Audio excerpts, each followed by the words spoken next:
और नीट परीक्षा कोई पहली बार लीक नहीं हुई, दोबारा लीक हो गई, कानून बनने के बाद लीक हुई। सहायक प्रोफेसर भर्ती लीक है, लेखपाल भर्ती लीक हुई।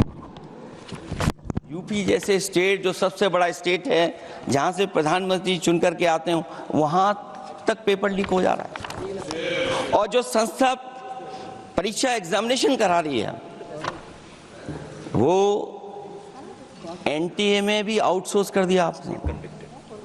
हम विपक्ष के लोगों को तो डर ये लगता है अध्यक्ष महोदय, कहीं ऐसा ना हो कि ये पूरी सरकार को आउटसोर्स कर दें।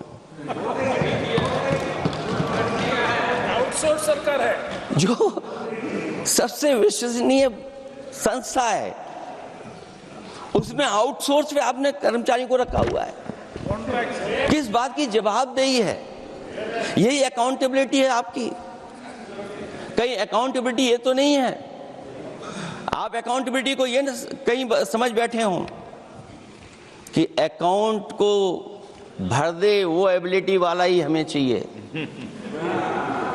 कहीं वो अकाउंटेबिलिटी तो नहीं है? आप बताइए, एनटीए को आउटसोर्स किया हुआ है आपने। जिस संस्था की जिम्मेदारी है महत्वपूर्ण परीक्षा कराने की, उसमें सब आउटसोर्स। और ये सच कहा कि कांग्रेस पार्टी के माननीय सदस्य ने मांग की है कि वो हम लोगों को पता होना चाहिए आखिरकार कौन लोग थे जो आउटसोर्स होकर के बैठ करके परीक्षा में इस तरह की घोटाला कर रहे थे। आखिरकार जवाबदेही क्या है, किसकी थी? और फिर केवल नीट की परीक्षा की बात करें और परीक्षाओं की बात करें, अगर हम अध्यक्ष महोदय, जब से सरकार बनी है तब से सरकार की कोशिश रही है कि शिक्षा, परीक्षा और यूनिवर्सिटी का ताना बाना पूरा ध्वस्त हो जाए, उसको एक रंगी बना दें हम, उसमें अंडरग्राउंड अनरजिस्टर्ड लोग शामिल हो जाएं। ये पिछले जब से भारतीय जनता पार्टी की सरकार आई है तब से हो रहा है। और फिर शुरुआत कहां से होती है? क्योंकि आप नहीं चाहते कि देश के गरीब लोग पढ़ें लिखें आगे बढ़ें। सरकार ने सबसे पहले हमला किया प्राइमरी स्कूल पर, और प्राइमरी स्कूल कितने बंद किए हैं आपने? जहां से बच्चे की शिक्षा की यात्रा शुरू होती है। एक गरीब परिवार का बेटा, बच्चे कहां से पढ़ करके निकलते हैं? सबसे पहले प्राथमिक शिक्षा सरकारी स्कूलों से पढ़ करके निकलते हैं। हमारे बहुत सारे माननीय सदस्य होंगे, वो उन्हीं प्राथमिक विद्यालयों से पढ़ करके आज इस सदन तक पहुंचे होंगे। आपने सबसे पहले स्कूलों पे हमला किया, और प्राइमरी से लेकर के नौकरी तक पे आपने हमला किया है। युवाओं के भविष्य पर आपने चोट पहुंचाने का काम किया है। और जो प्राइमरी स्कूल जो आपने बंद किए हैं, वो इसीलिए बंद किए हैं आपने कि पिछड़े, दलित और गरीब के वर्ग के परिवारों के बच्चे पढ़ लिख न जाएं। क्योंकि आज भी अगर हम देखते हैं प्राइमरी स्कूल में कौन पढ़ने जा रहा है?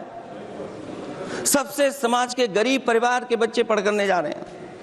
सबसे पहला हमला आपने वही किया, और इसीलिए किया क्योंकि नींव पर ही अगर हमला होगा तो ये आगे नहीं बढ़ पाएंगे। जो आंकड़े सरकार के बताए गए हैं, 1 लाख से ज्यादा सरकारी प्राइमरी स्कूल बंद कर दिए सरकार ने। और अगर ये बात गलत है तो हमें उम्मीद है सरकार इस पर भी जवाब देगी।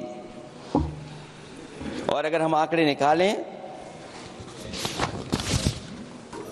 तो जो आंकड़े दिखाई दे रहे हैं, यूपी में सबसे ज्यादा प्राइमरी स्कूल बंद हुए हैं।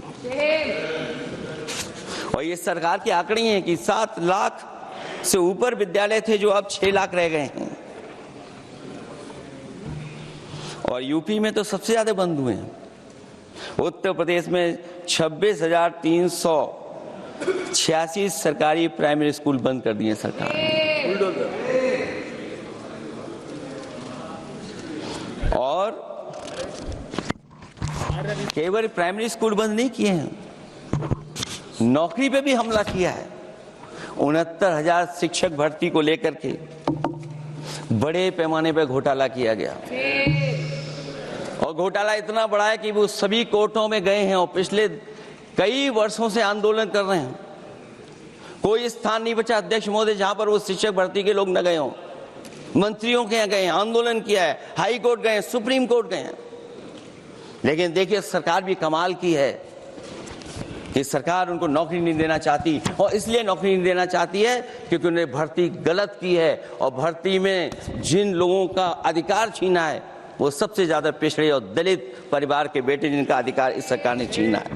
और ये अगर बात नहीं ठीक है तो हमें उम्मीद है कि सरकार इसका भी जवाब देगी। माध्यमिक स्कूलों को भी बंद किया जा रहा है, और बड़े पैमाने पे स्कूल बंद हुए हैं, और जो बोर्ड की परीक्षाएं लीक हुई हैं पूरे देश में बड़े पैमाने पर बोर्ड परीक्षाओं के पेपर लीक किए गए हैं। अध्यक्ष महोदय, हम जानना चाहते हैं कि आखिरकार 10वीं और 12वीं के पेपर लीक क्यों हो रहे हैं? 10वीं और 12वीं के पेपर लीक क्यों हो रहे हैं? इसके लिए अगर कोई सरकार के पास जवाब हो तो बताएं।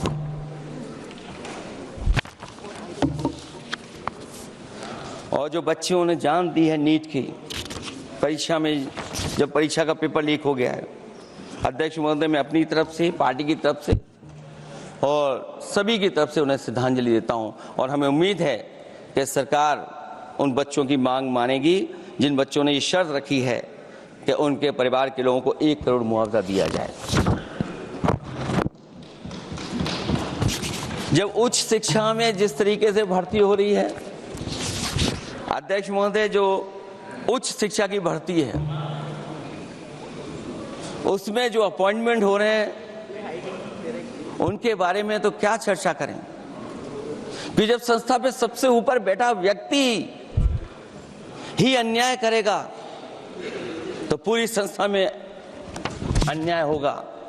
जब से ये सरकार आई है, जो बड़ी बड़ी संस्थाएं हैं उन सब संस्थाओं में एक रंगी लोगों को बैठा करके उन संस्थाओं को ध्वस्त करने का काम कर रहे हैं, और न केवल उन संस्थाओं को खराब कर रहे हैं बल्कि अध्यक्ष महोदय, उत्तर प्रदेश में एक स्वतंत्र सेनानी, उनके नाम पर यूनिवर्सिटी बनी, मौलाना जौहर यूनिवर्सिटी बनकर के तैयार हो गई। इन्होंने कोई सरकारी यूनिवर्सिटी नहीं बनाई, और अगर कोई प्राइवेट यूनिवर्सिटी बन भी गई है तो उसको भी हथौड़ा लेकर के तोड़ने की तैयारी कर रहे हैं ये लोग। ये नफरत की राजनीति कहां लेकर के पहुंचा देगी। और जब से बीजेपी की सरकार आई है तब से नफरत की राजनीति और दूसरे लोगों के साथ किस तरह का व्यवहार हो रहा है, उन्हें कहीं भी न्याय तक नहीं दिला पाई सरकार। और जब नौकरी की बात आ जाए तो अध्यक्ष महोदय, अग्निवीर भर्ती में भी जो हर साल में कितनी भर्ती होती थी, कभी 80,000 भर्ती हुआ करती थी, अब भर्ती केवल 10,000 हो पा रही है। आखिरकार अध्यक्ष महोदय, सरकार नौजवानों की पढ़ाई और नौकरी पे हमला क्यों कर रही है, और नौकरी पे हमला क्यों हो रहा है? जब आप ये कहते हैं कि हमारे नौजवान हमारी डेमोग्राफिक डिविडेंड बन करके आए हैं, कहीं यही नौजवान हमारी आपदा न बन जाए, इसके बारे में भी सरकार को सोचना चाहिए।